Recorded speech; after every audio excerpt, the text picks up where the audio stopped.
Assalamualaikum warahmatullahi wabarakatuh dan salam sejahtera. Apa khabar semua? Lama kita tidak bersua. Hari ini saya ingin membawa anda kepada satu topik berkenaan dengan persepsi rakyat Malaysia terhadap rakyat Jepun tentang disiplin mereka yang tinggi di waktu wabak COVID-19 ini. Adakah ianya satu kebenaran? Kita saksikan.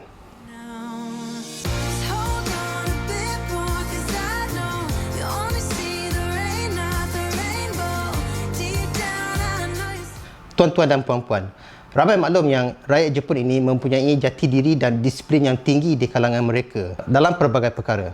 Ya, ini memang tak dinafikanlah, memang benar.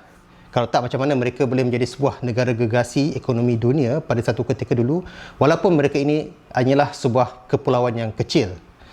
Hari ini saya ingin berkongsi tentang beberapa peristiwa tentang sikap rakyat Jepun ketika wabak COVID-19 ini melanda di negara mereka.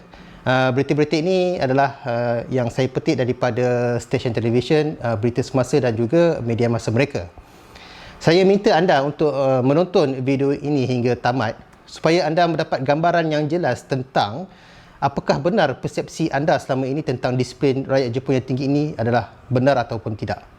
Malaysia telah melaksanakan Perintah Kawalan Pergerakan atau PKP ini sejak 18 Mac yang lalu, yang ketika itu Jepun mendahului Malaysia, yang mana Jepun mempunyai kes sebanyak 914 kes berbanding dengan Malaysia yang hanya mempunyai sebanyak 790 kes sahaja pada ketika itu.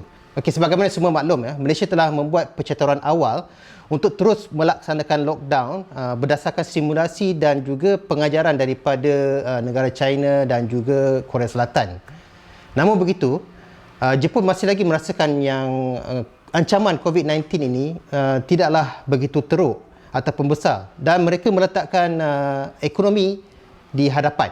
Tetapi dalam waktu yang sama juga, mereka telah memberi arahan kepada rakyat mereka untuk melakukan safe restraint ataupun pengekangan diri di rumah sebagai langkah untuk mengawal wabak ini daripada terus merebak dengan lebih meluas. Tetapi arahan pengekangan diri ataupun safe restraint ini hanyalah terhad kepada nasihat, bukannya perintah yang tegas seperti di Malaysia.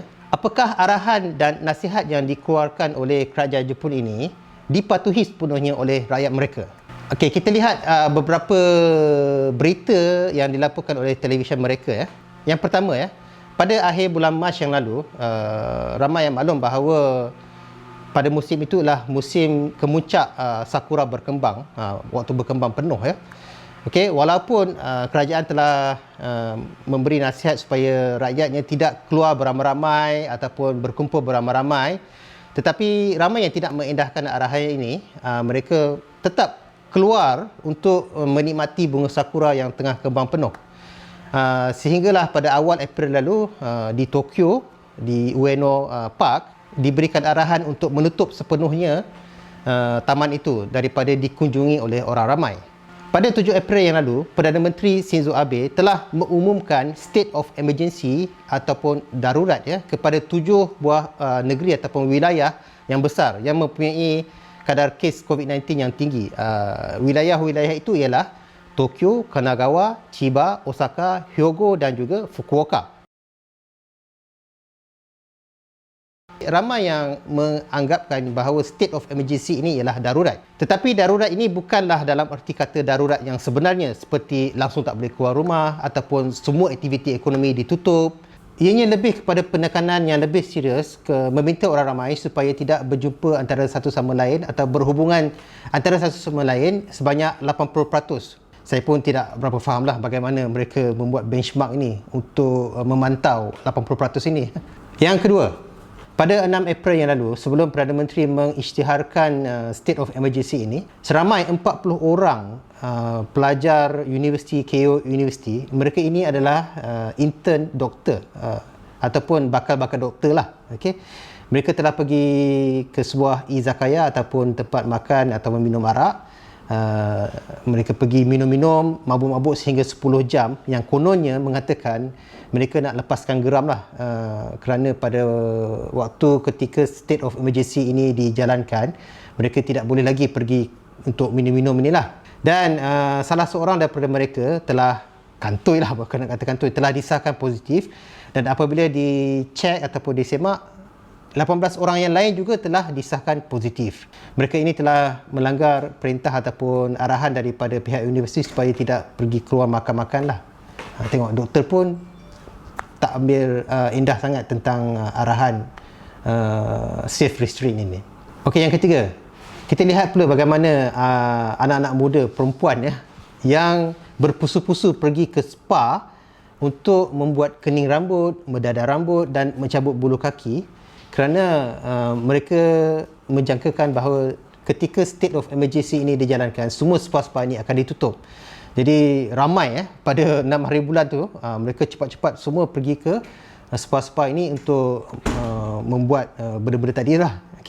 Okey, yang keempatnya, di Jepun mereka membenarkan kegiatan judi, terutamanya pachinko ataupun slot. Macam slot ini adalah kedai judi yang dibenarkan di sana lah.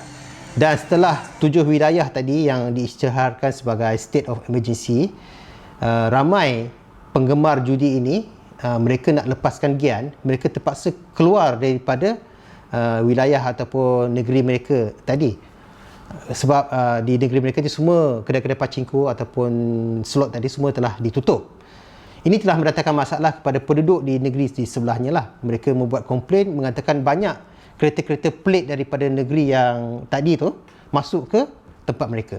Yang kelima, pada 13 April yang lalu, seorang ketua polis dan timbalan ketua polis di Bandar Kobe telah disahkan positif setelah mereka pergi makan-makan dan minum-minum di izakaya juga, dan mereka juga telah sebenarnya melanggar arahan membuat sebarang majlis berkumpulan lah.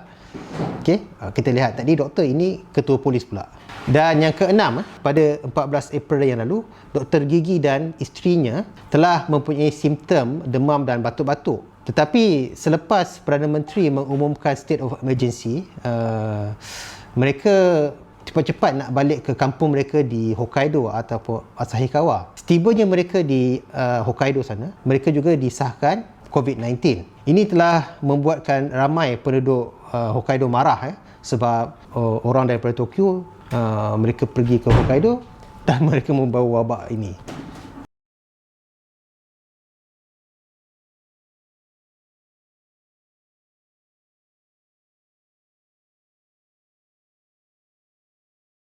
Yang ketujuh, seorang pengacara TV, beliau telah mempunyai simptom demam juga selama seminggu, tetapi beliau masih lagi meneruskan kerja dan pergi ke stesen TV untuk bersiaran langsung. Dan selepas keadaan beliau agak teruk, beliau pergi membuat ujian dan disahkan positif. Tapi waktu itu, dalam waktu seminggu tu, mungkin virus ini telah tersebar di dalam studio di stesen TV beliau lah. Yang ke-8, seorang artis yang terkenal di Jepun. Beliau ni tinggal di Tokyo, tetapi beliau mempunyai bisnes restoran di Okinawa, di selatan Jepun. Waktu itu Okinawa juga telah diisytiharkan sebagai satu kawasan yang mempunyai wabak yang agak banyak lah. Tetapi yang artis ini, beliau nak tengok bisnes beliau di sana, beliau naik kapal terbang terus ke sana, dan bila balik Tokyo disahkan positif. Yang ke-9, daripada statistik yang dikeluarkan, lebih daripada 50% rakyat Jepun yang dijangkiti COVID-19 ini adalah di kalangan orang-orang muda jadi ada faham kenapa ramai orang muda yang berumur 50 tahun ke bawah kena jangkitan ini. Yalah, salah satunya sebab inilah mereka mengeluarkan arahan supaya duduk di rumah, tapi ramai rakyat mereka masih lagi bebas bergerak, pergi kerja, pergi kelab malam lah, pergi berhiburan dan sebagainya.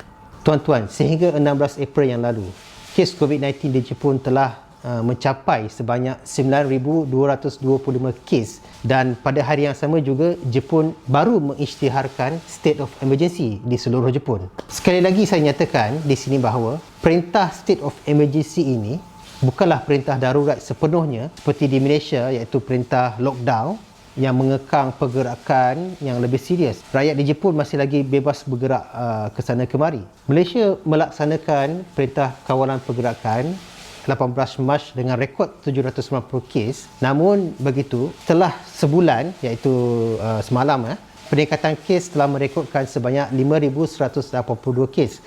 iaitu lebih daripada 6 kali ganda. Tengok ya, walaupun Malaysia telah melakukan lockdown, tetapi masih lagi rekod mempunyai sebanyak 6 kali ganda.